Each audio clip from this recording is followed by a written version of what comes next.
kita lihat dalam perjalanan sejarahnya, filsafat ini kan awalnya adalah sebuah semangat, sebuah upaya ketimbang ilmu. Dia belum menjadi ilmu, belum terkodifikasi, tersistematisasi sebagai ilmu. Dia adalah suatu semangat, metode, jalan hidup, cara seorang seperti Socrates untuk porak-porandakan kepalsuan, ya kan, sofisme, permainan kata, manipulasi yang sedang dilakukan oleh elit di zamannya. Jadi alat untuk membebaskan, seperti tema kita sebelumnya. Nah, lama-kelamaan karena filsafat ini dapat dipakai untuk melihat seluruh ilmu, bahkan bukan hanya ilmu tapi fenomena, peristiwa, situasi, bahkan lebih penting daripada semua itu melihat diri sendiri secara filosofis, artinya melakukan otokritik. Maka filsafat ini dipandang atau berkembang seolah-olah menjadi ilmu.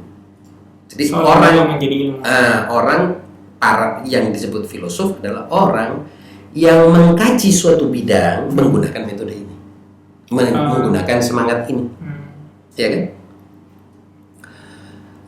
Seperti misalnya mengkaji tentang wujud menggunakan semangat ini, mengkaji tentang jiwa menggunakan semangat ini, maka muncul mengkaji pengetahuan menggunakan semangat ini, mengkaji masyarakat menggunakan semangat ini, maka muncul semangat filsafat. Mengkaji agama menggunakan semangat dan cara ini, maka muncul filsafat agama. Mengkaji misalnya alam menggunakan semangat ini atau cara ini, maka muncul filsafat alam, dan begitu seterusnya. Mengkaji sejarah menggunakan semangat dan cara ini, maka muncul filsafat sejarah, filsafat masyarakat, begitu seterusnya. Dan kemudian mereka yang ingin menginstitusionalisasikan ilmu, seperti yang kita sebut kaum hegemonik, ya, para ilmuwan hegemonik, mereka tidak mau begini. Karena ini artinya kan bongkar pasang terus ilmu itu. Ilmu tidak akan punya bangunannya, dibongkar terus. Apa yang sudah dianggap sebagai asumsi atau aksioma oleh para ilmuwan bisa dibongkar oleh filosof.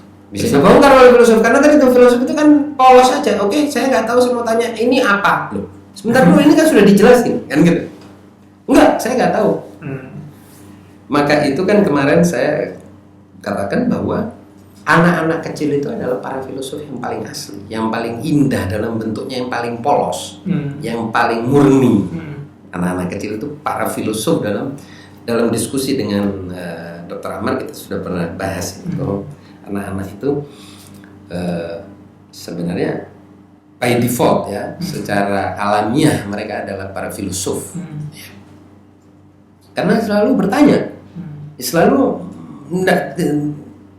tidak memposisikan ada asumsi yang tidak bisa dipertanyakan. Ilmu tidak bisa dibangun dengan cara begitu. Kalau ilmu dibangun dengan cara begitu, akibatnya ilmu ini akan menjadi sangat dinamis, bahkan mungkin volatile, ya. Ilmu itu menjadi sangat liar gitu. Nah, umumnya kemudian filsafat itu mengkaji dasar-dasar paling utama dan fundamental dari semua ilmu, al-usul al-mawdu'ah. Jadi itulah mengapa filsafat itu dianggap sebagai ilmu pertama, the first science. Karena dia mengkaji supaya tidak berantakan semua ilmu, harus dirujuk kepada yang dasar-dasar itu tadi. Harus ada dasar-dasar yang badihi, yang aksiomatis, yang tidak boleh diperdebatkan lagi, supaya ilmu itu ada bangunannya. Itulah yang digarap oleh filsafat. Nah, tapi garapan filsafat terhadap bangunan dasar ini sendiri pun masih sangat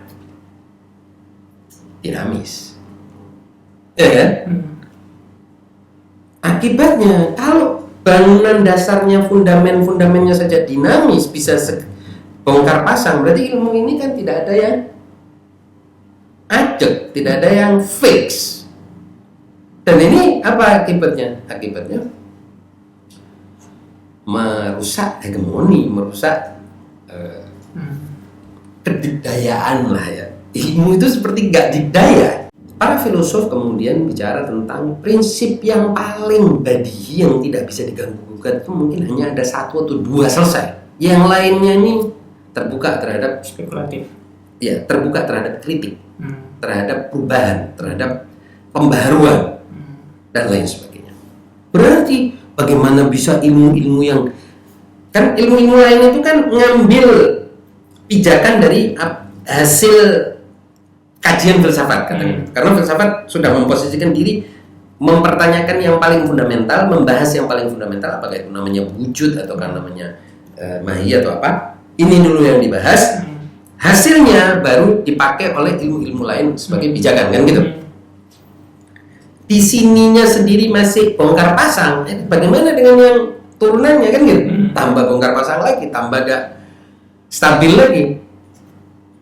Itu menurut saya memang semangat yang ingin dilahirkan oleh filsuf, yaitu adanya suatu keyakinan bahwa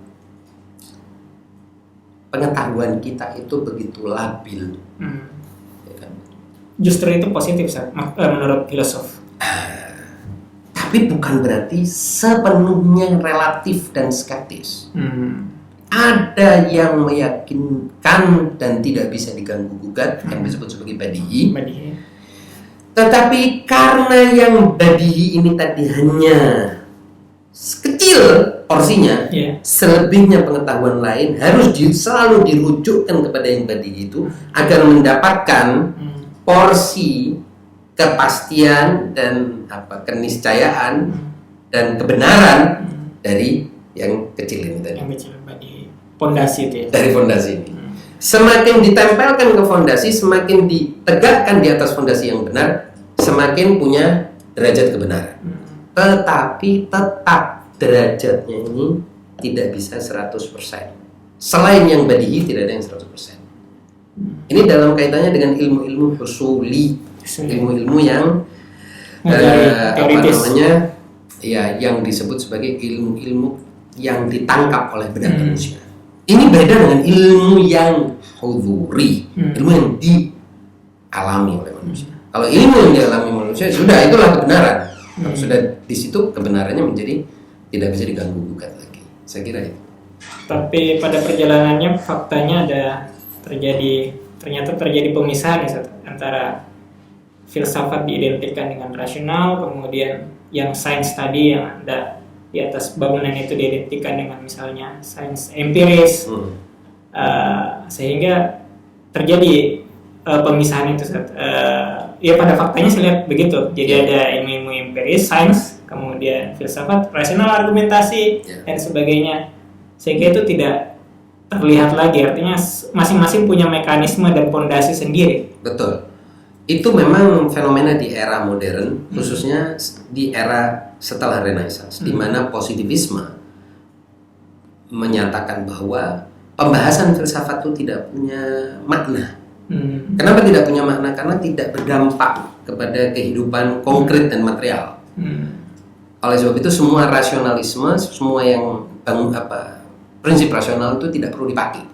Yang perlu dipakai adalah orang itu melakukan eksperimen, ya, melihat fakta objektifnya seperti apa, mengobservasi, mengambil kesimpulan dari observasinya, dan menjadikan kesimpulannya itu sebagai formula rumusan untuk eksperimen yang berikutnya, observasi yang berikutnya, eksperimen yang berikutnya, dan begitu seterusnya. Ini perdebatan panjang ya, bahwa ini pun sebenarnya proses rasional, tapi mereka tidak mau menyatakan itu sebagai proses rasional. Pada hakikatnya itu proses rasional karena tidak akan ada penyimpulan tanpa suatu proses rasional. Nah, kemudian sains itu membangun mekanismenya sendiri, metodenya sendiri yang akibatnya mereka ingin menjauh dari metode filsafat yang kritis, rasional, dan berpikir fundamental ini tadi. Mereka ingin itu jangan mengganggu bangunan ilmu pengetahuan yang ingin dipakai ini, karena kalau terus-menerus interupsi filsafat ini dilakukan, ini bangunan ilmu pengetahuan ini kan bakal berantakan. Seperti saya berasumsi pada minggu yang lalu, bayangin di tengah-tengah orang semua bicara ekonomi itu adalah pertumbuhan, tiba-tiba filsuf bilang nggak perlu pertumbuhan untuk apa? Lah ini mengganggu semua semua kesimpulan, semua kebijakan, semua program ekonomi akhirnya. Nah, kan? Bagaimana kalau tiba-tiba filosof itu melontarkan tidak perlu ada growth, yang perlu adalah konservasi dan pemeliharaan? Wah ini kan kacau banget. Mereka tidak ingin, para ekonom sebagai ahli ilmu ekonomi tidak ingin interupsi dari filsafat itu.